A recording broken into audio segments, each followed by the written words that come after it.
Welcome, Pisces. This is Regina from Pacific Tarot, getting ready to do your November reading.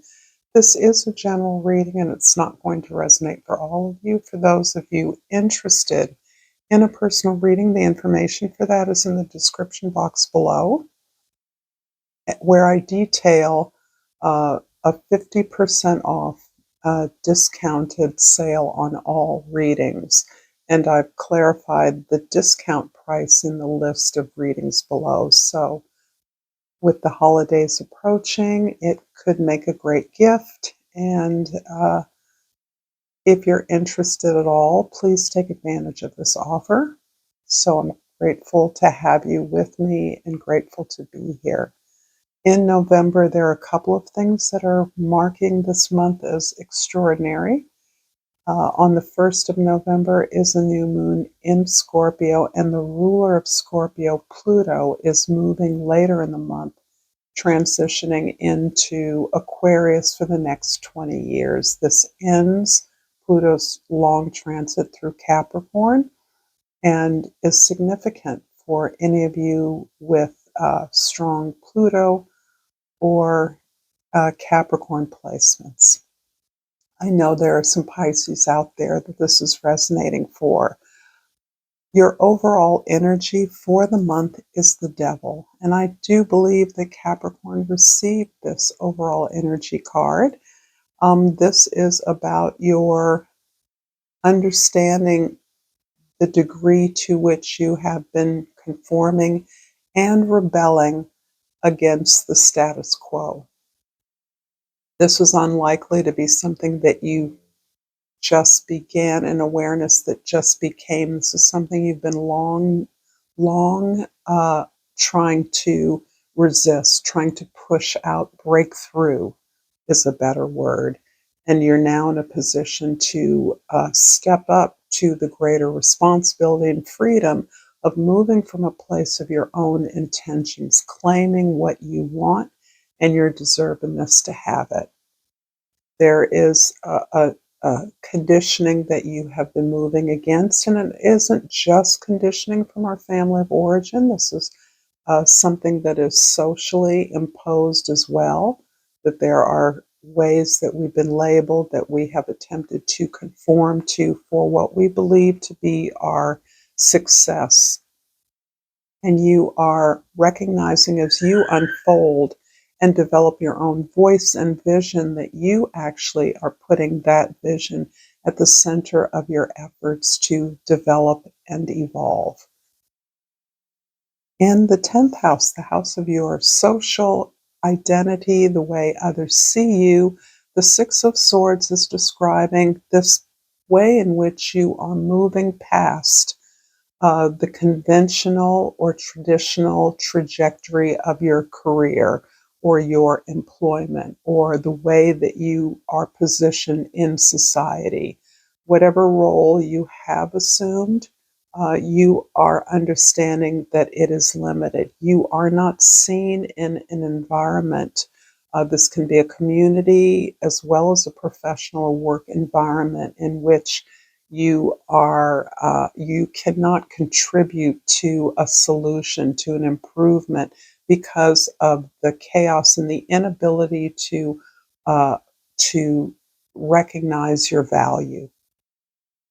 You're moving away from that. You have been moving away from that for a long time, and in part of it, in moving away, is finding some peace from a very rigid set of circumstances that has limited you, but also in which you are struggling to understand the necessity for the obstacles and challenges you faced. So this is part of Saturn's lesson.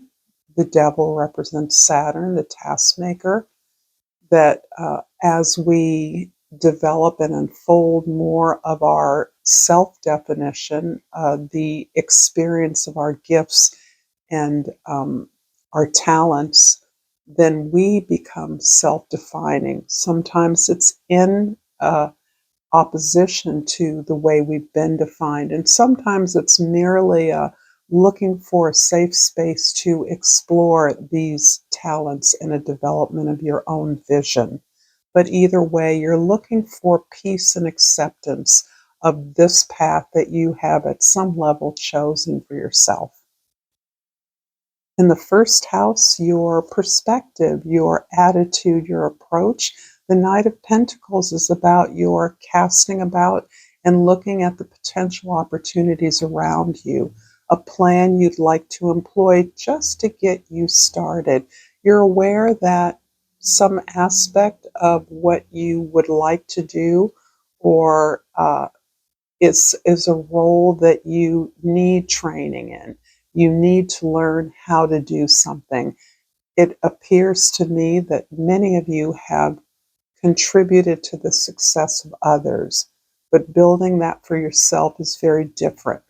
And so you are educating yourself, making yourself available to opportunities to apprentice, to learn, to assist, to envision, to partner, to mimic a plan that looks solid to you. You're not trying to identify a goal or destination just yet. You're really simply trying to learn the lay of the land and ways in which you could take steps forward as a way of measuring your progress as you go. In the fourth house, the house of your home, your family, your roots, your foundation, the Three of Swords is indicating deep understanding of patterns, patterns that you are uncomfortable with, patterns you're not proud of, behaviors you've noticed and observed, ways in which you gravitate to similar, unsuccessful, ultimately situations or relationships that leave you feeling failed or disappointed. And in taking responsibility for your role in those failures or disappointments, seeing your part, not blaming others, understanding that everything starts with you. You have attempted to understand the necessity to alter these habits or patterns of essentially giving away your power to others, trusting that others will reciprocate or know how best to use your skills towards a success that you can all participate in. This is that deep healing that you have been undergoing for some time, and this healing was necessary in order for you to establish your own authority, your own voice, your own vision as unique to the experiences that you've had. In the seventh house, the house of your significant relationships, we have the Sun. Here is the bright spot for you, where you understand flow effortlessly, the giving and receiving of love, the bestowing of significance on others who don't recognize their own value, the participating in an effort in a way that brings joy to the sacred purpose of the work that you do. This is an acknowledgement of life, of love, of growth, of the pleasure of being able to manage the abundance of the world. So you are like a light. You're uplifting, you're bringing joy, laughter, fun to any situation, any collaboration, any partnership where you are allowed to be yourself and thus share that quality, model that quality for others. I'm going to, if this reading is resonating for you, please like this video, please share this with others, and please contribute or subscribe. Well, perhaps contribute as well, but subscribe to my channel, Pacific Tarot. And I pulled the Peace card. I am a being of love and I release all negative energy. Well, that's very consistent with a number of healing practices that are foundational to your adjustment to centering your desires, claiming your desires, saying out loud the things that you want.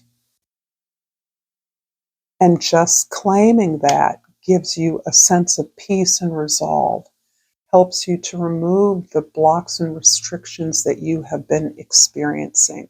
The Knight of Wands or Pentacles in the first house is clarified by the Eight of Wands. This is things moving quickly.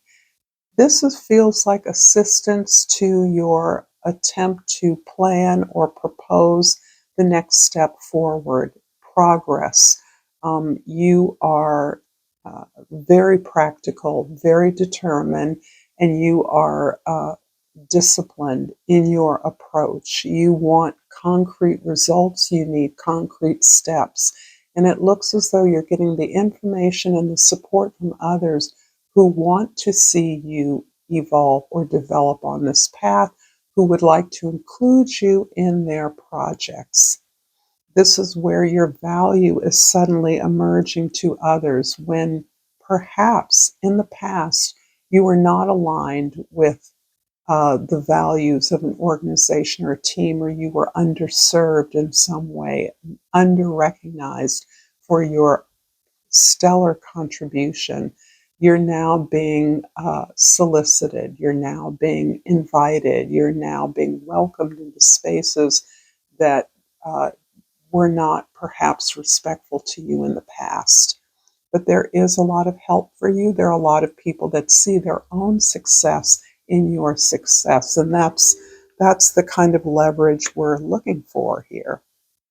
The Three of Swords in the fourth house is clarified by the Five of Wands, and this is really simply the environment in which you work. It feels like a very intense collaboration.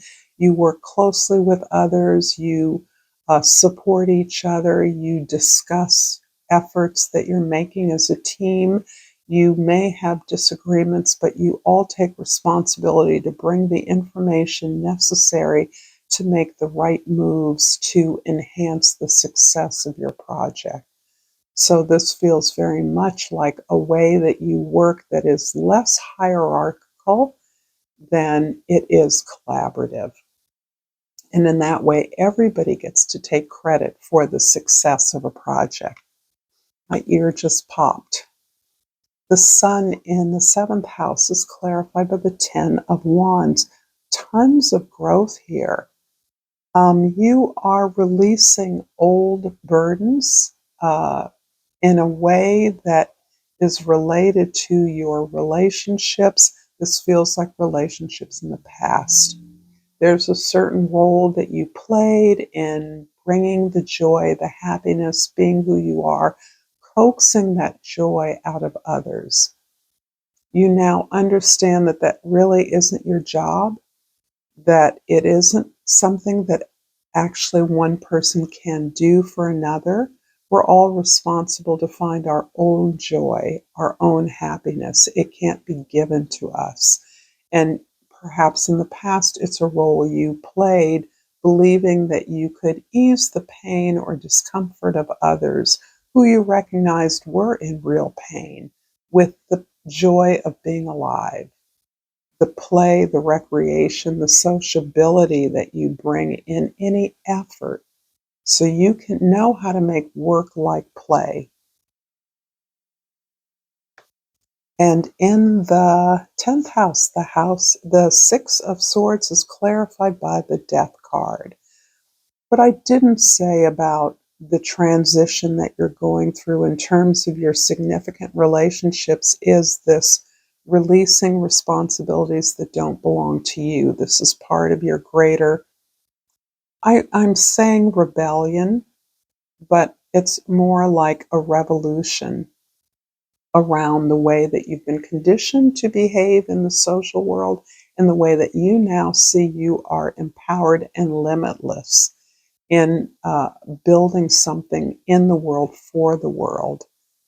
You've had to release these old stories that have been told, this labeling, the way others have defined you, and this has been burdensome. It has defined your significant relationships in many ways, and you're now clearing that away so you can establish this new kind of head of state, CEO of your life energy. And that's what I'm feeling from you, Pisces. People quite often underestimate your ambition. But I do see that your ambition is what motivates you. It's what helps you to work tirelessly. It's what gives you this ultimate sense of responsibility, caring, and healing that you bring through your work. Your own healing is the foundation for that. And finally, I'm going to finish off your reading, Pisces, with a chakra love oracle. And let's see if we can get something to jump out here. And what has jumped out is security. To feel more secure, deepen your connection with nature. Well, I can't think of a Pisces that is not in sync with the connection that you can identify between all things. You see the interconnectedness of everything without going Disney on you. This is a beautiful ability that you know how to flow in that regard, and your source is absolutely in nature, connecting with the natural world. So keep that going. This is what helps you to thrive. This is your source of power. Thank you, Pisces. Until next time, namaste.